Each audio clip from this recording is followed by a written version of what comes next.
Sir మీ నాన్నగారు నిన్న ఒక ఆడియో రిలీజ్ చేశారు. అందులో చెప్తున్నారు మనోజ్ మద్యానికి బానిస అయ్యారు అని. అంటే ఇదొక్క కామెంట్ పై ఏమంటారు? మద్యానికి బానిస అయ్యి ఇలా ప్రవర్తిస్తున్నాడు, అందుకే నేను మనోజ్ విషయంలో సీరియస్ గా ఉన్నాను అని చెప్తున్నారు. సార్ మద్యానికి బానిస ఎవరిని కొట్టాను సార్? నా పిల్లల్ని కొట్టానా, నా భార్యను కొట్టానా, మా అమ్మని కొట్టానా, మా నాన్నని కొట్టానా? ఇవన్నీ నీ మద్యానికి బ్యాలెన్స్ అందరినీ కొడుతున్నాను, పొన్నాలు కొడుతుంటే సీసీటీవీలు తెప్పిండి సార్. అది దొంగతనం చేసింది నేను కాదు సార్, అది తెప్పిండి సార్ అంతా. అప్పుడు మాట్లాడదాం సార్. మనోజా ఎవరా అని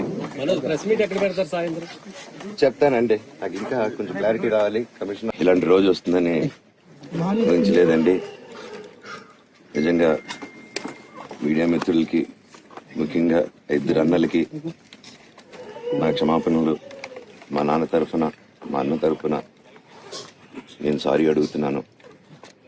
నేను నీ తమ్ముడు అనుకోండి, మీ వాడిని అనుకోండి, మీకు నీ తోడుంటాను. మీకు ఏదున్నా నాకు ఫోన్ చేసేదండి. నేను ఎప్పుడు ఒక్క కాల్ దూరంలోనే ఉంటాను. I will always be there to support you and your family. And I'm sorry, నా కోసం సపోర్ట్ చేసేదానికి వచ్చి మీకు ఇలా జరగడం నాకు చాలా బాధగా ఉంది.